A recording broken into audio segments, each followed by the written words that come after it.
guys, I'm Alex Shaky, and today I'll be showing you guys how to put shims into a toting cart rookie chassis. Today for this job, we will need two metal brake shims and a 4mm Allen wrench. Here my dad is, and he'll be showing us how to do it. Okay, so the first thing we gotta do is to remove this and this, which are spring-loaded bolts that push the brake pads against the disc when the brakes are applied. These two bolts here, this one up here and this one down here, if you can see it, those actually hold the brake pads in, and that's what we're going to attach the shims to. Okay, so the first thing we're going to do is undo the spring-loaded bolts. And I've already done the two on the other side, but here we'll show you what these look like. It's a little pain to get it started. So there's three pieces: bolt, cover, spring. Keep those all together. Kind of handy. Keeping ours right here. Yep. Do the bottom one down here.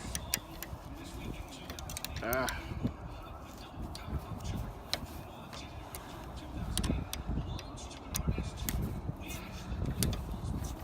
you'll know they're loose when they pop. A little spring-loaded bang. There you go. You want to try to keep all those pieces together because those aren't just handy pieces laying around. Okay. Next thing is to loosen these bolts that hold the brake pads and the shims in. We've already got shims in there, so I'm just going to pull them out and show you.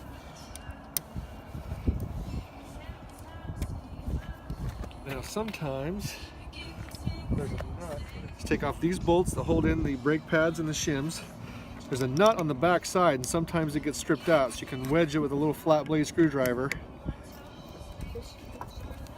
and that should start coming loose. Just a standard 8mm nut, so if you lose it, it's okay.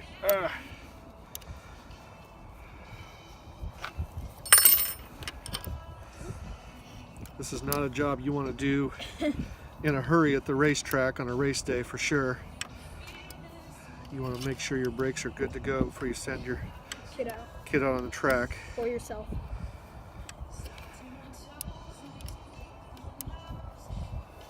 Now if you guys didn't see, he is doing the one up here.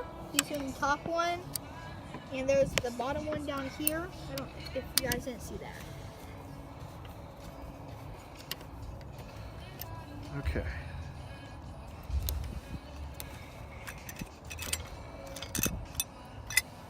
Okay.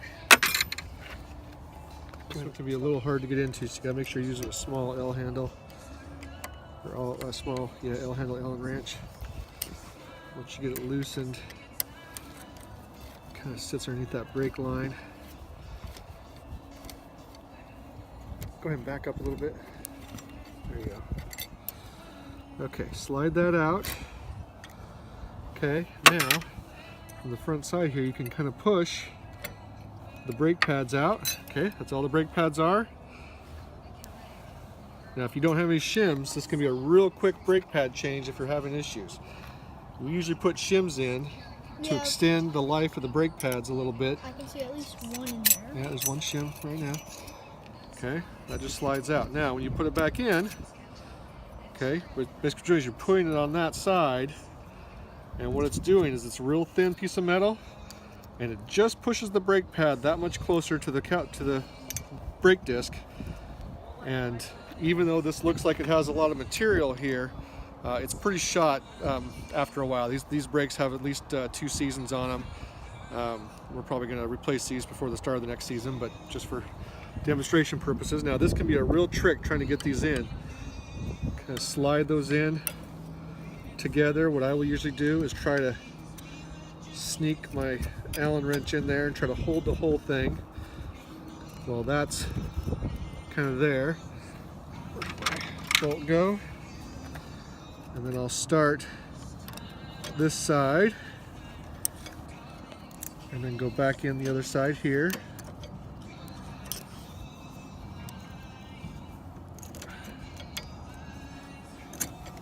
There we go. Little bolt. This can be the biggest pain, is losing those shims.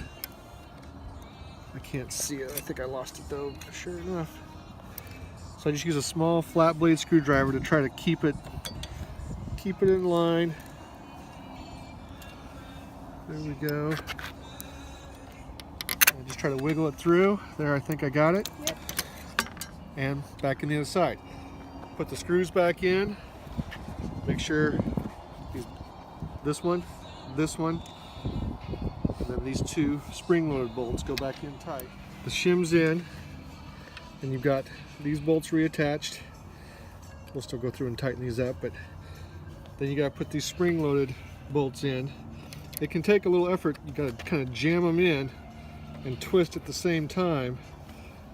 And when you do that, it retracts the pad away from the brake disc. Make sure those are tight. Then what you want to do is take a look at your brake. Make sure there's clearance on both sides. If the brake pad is touching the disc, then you've got too much shim and you can't use them. So you'll know pretty quick if it's going to work or not. But you know, at least having 1 or 2 shims in will extend the life of the brakes quite a bit. So make sure all your bolts are done. This guy down here, this guy, that guy, that guy, and that guy, and you should be good to go. And I'm going to leave it to Alex to close us off. Thank you guys for watching. Please like and subscribe and comment down below what you guys want to see next. Thank you.